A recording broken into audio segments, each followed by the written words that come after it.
Независни заедно на пресконференција го промовираа професорот и декан на Градежниот факултет при УКИМ Горан Марковски за независен кандидат за градоначалник на Скопје за локалните избори 2025. Марковски кажа дека Скопје се гуши, тоне во смети, дека бара шанса како никогаш досега. Главниот град според него бара јасна визија за својот развој, кохезија, одговорност и компетентност. Потполно сум свесен во какво општество живееме, дека се уште нашето обкружување е обременето со партиско огромно делување. Исто така убеден сум дека без граѓанска иницијатива, без лична независност, ниту можеме да имаме добра демократија, ниту здрави институции, ниту квалитетен град, рече Марковски.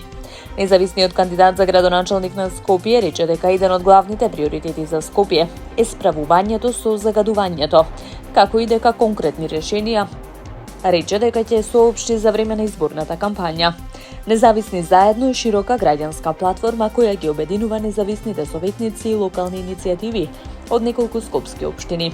Шанса за центар, Зелените за Газибаба и групација 389.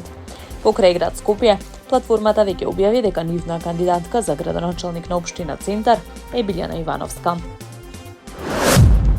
Природниот прираст и во второто тримесечје од 2025 година е негативен и изнесува минус 1135 лица, што значи дека за толку лица е помал бројот на живородените деца од бројот на умрените лица. Според податоците на Државниот завод за статистика, бројот на живородените деца во вториот квартал е 3741. Во споредба со истиот период лани е намален за 4,2%. Бројот на умрените лица пак во второто тримесечје од 2025 година бележи зголемување од 1,2% во споредба со истото тримесечје од 2024 година и изнесува 4876 лица, од нив 13 се умрени доенчиња. Во ова тримесечје од годината се склучени 2792 бракови, нивниот број е зголемен за 8,1% во споредба со истиот период од 2024 година. Регистрирани се 545 разведени бракови, што представува зголемување од 0,4% во споредба со истиот период од 2024 година.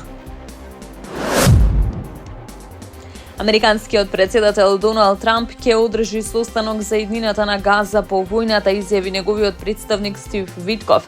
Ќе има голем состанок во Белата куќа со кој ќе председава председателот. Тоа е сеопфатен план за кој се подготвуваме, рече Витков во интервју за Fox News, без да даде дополнителни детали. Тој додаде дека Вашингтон очекува конфликтот на Израел во палестинската територија да заврши до крајот на годината.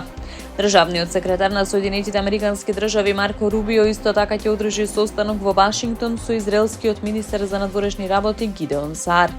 Претходно Трамп предложи САД да ја преземат контролата врз појасот Газа, да иселат речиси 2 милиони жители, да изградат крајбрежни недвижности.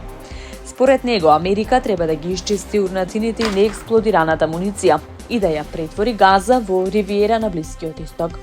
Израелскиот премиер Бенјамин Нетањаху ја поздрави идејата, но таа беше остро критикувана од голем број европски и арапски земји. Витков не даде детали за планот, но изрази увереност дека тој ќе се смета за темелен и добронамерен. Српскиот председател Александар Вучик се сретна со конгресменот на Соединетите Американски држави Ерик Сполвел.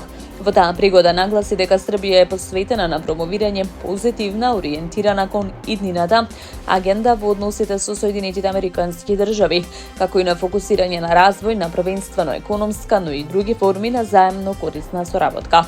На средбата разменивме мислења за актуелните регионални и глобални прашања, како и за модалитетите за заекнување на соработката во политичката и економската сфера и во други области од заемен интерес, објави Вучич.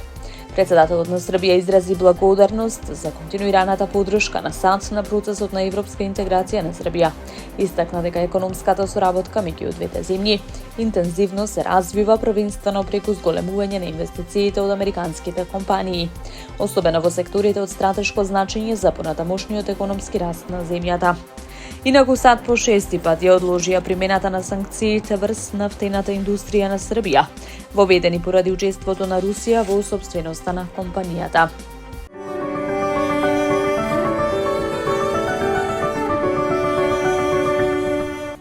Во следните 2 дена ќе се задржи претежно сончево и топло време со постепен пораз на дневните температури, кои ќе достигнат до 38 степени, соопшти управата за хидрометролошки работи. Во сабота попладне и во текот на ноќта кон недела ќе биде нестабилно со локален пороен дожд и грмежи. Ќе дува умерен, наместа засилен југозападен, а во недела северен ветер, кој ќе услови опаѓање на дневните температури. Потоа следува период на стабилно и потопло време.